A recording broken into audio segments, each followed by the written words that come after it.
All right, it's a beautiful Friday morning on June 12th, 2026. It's 9:25, 4 minutes before the market opens. And as we all know, I've been trying to get some SpaceX shares at the opening price. And I did put my orders in. I want to show you what I got. Additionally, some changes I made to the portfolio this week. Number one, I did request some shares on E-Trade. So on E-Trade, I got 11 shares at the $135 per share. And moving over to the account that we're really focusing on this channel, which is buying tomorrow, betting on the future, one share at a time. As you can see, they gave me 2 shares, even though I requested, well, originally I requested 15. I sold out of my Robinhood 2X leverage ETF. I made a little bit under $500. I think it was like 483 to be exact. So I have more buying power. Then I requested 30 shares, but I only got 2.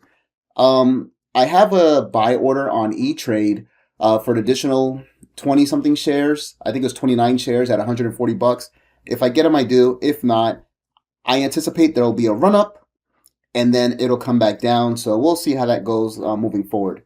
And let's talk about some changes to the portfolio.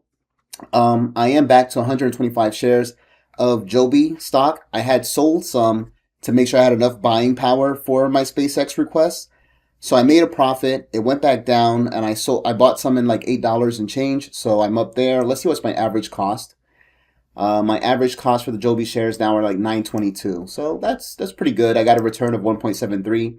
Considering that I have this position this year, I'm not complaining about that.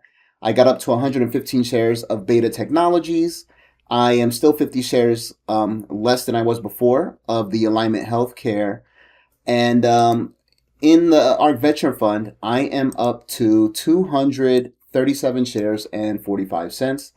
I did do an analysis, and the venture fund is roughly 51% of my portfolio. And I do have a buy order for another $140, so that'll take effect tonight. And the last thing I want to talk about is this Robinhood Venture Fund.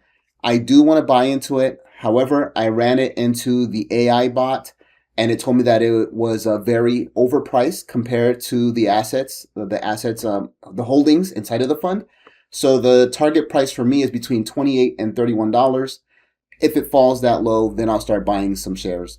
So I'm going to pause the video for a moment as I wait for the market to open, and we'll see what happens. All right, so it's 10:20. We are 50 minutes since the opening of the market. As we can see, there's been no change in the price of the SpaceX shares. Fortunately, I was allocated an additional share, so I guess they have a lottery system going on. Maybe I'll get some more by the end of the day. We'll find out in the next video. Next time, I'm going to get into my common sense reasons as to why I'm bullish on Alignment Healthcare. And the video after that, we'll get into the numbers. And I just want to remind everyone, this is not investment advice. This is me investing in some companies that I think are going to be here long term. And as we start identifying the winners, I'll be doubling down more on that, as you can see with the ARK Venture Fund. So it's not investment advice. It's just what I'm doing, and I'm just a regular guy using AI and some common sense to pick the stocks of tomorrow. If you like that kind of content, go ahead and subscribe. I greatly appreciate it. If you have any questions or any comments, I'd love to read them. Until next time, thank you and have a great weekend.